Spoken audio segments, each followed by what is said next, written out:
Hi and hello ನಮಸ್ಕಾರ. ಸೋನಾ ಸಾತ್ವಿಕ್ ಅಡುಗೆ ಮನೆ ಯೂಟ್ಯೂಬ್ ಚಾನಲ್ಗೆ ಸ್ವಾಗತ.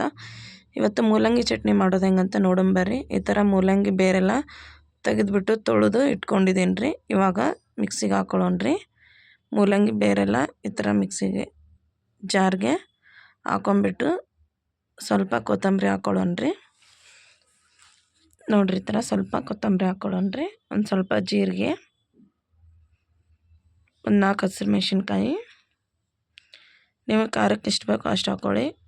ಒಂದು 4 ಬೆಳ್ಳುಳ್ಳಿ ಹೆಸಳು, ರುಚಿಗೆ ತಕ್ಕಷ್ಟು ಉಪ್ಪು ಹಾಕೊಂಬಿಟ್ಟು ಎಲ್ಲ ಗ್ರೈಂಡ್ ಮಾಡಿ ಇಟ್ಕೊಳ್ಳೋಣ್ರಿ.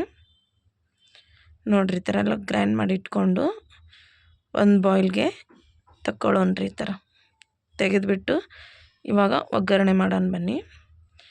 ಗ್ಯಾಸ್ ಆನ್ ಮಾಡಿಬಿಟ್ಟು ನೋಡಿರಿ ಈ ಥರ ಒಂದು ಈರುಳ್ಳಿ ತೊಗೊಂಡಿದ್ದೀನಿ ರೀ.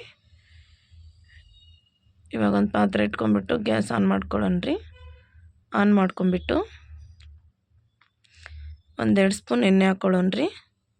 ಚಪಾತಿ, ಅನ್ನಕ್ಕೆ, ರೊಟ್ಟಿಗೆ ಸೈಡ್ಗೆ ಚೆನ್ನಾಗಿರುತ್ತೆ ರೀ. ಜೀರಿಗೆ ಸಾಸಿವೆ ಹಾಕ್ಕೊಂಬಿಟ್ಟು ಒಂದು ಈರುಳ್ಳಿ ಸಣ್ಣದಾಗಿ ಕಟ್ ಮಾಡಿ ಇಟ್ಕೊಂಡಿದ್ದೆ ಅದನ್ನ ಹಾಕ್ಬಿಟ್ಟು ಚೆನ್ನಾಗಿ ಫ್ರೈ ಮಾಡ್ಕೊಳ್ಳೋಣ್ರಿ.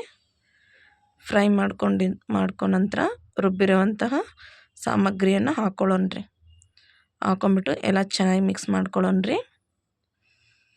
ತುಂಬ ಚೆನ್ನಾಗಿರುತ್ತೆ ರೀ. ಇವಾಗ ಗ್ಯಾಸ್ ಆಫ್ ಮಾಡಿಬಿಟ್ಟು ಲಿಫ್ಟ್ ಕ್ಲೋಸ್ ಮಾಡೋಣ. ನೋಡ್ರಿ ಎಷ್ಟು ಚೆನ್ನಾಗಿ ಬಂದಿದೆ ಅಲ್ವಾ. ಮೂಲಂಗಿ ಚಟ್ನಿ ಇದಿಷ್ಟ ಆದರೆ ಲೈಕ್ ಮಾಡಿ, ಶೇರ್ ಮಾಡಿ, ಕಮೆಂಟ್ ಒಳಗೆ ಹೆಂಗೈತೆ ಅಂತ ತಿಳಿಸ್ರಿ. ಪ್ಲೀಸ್ ಸಬ್ಸ್ಕ್ರೈಬ್ ಮಾಡೋದನ್ನು ಮರಿಬೇಡ್ರಿ. ಧನ್ಯವಾದಗಳು ರೀ.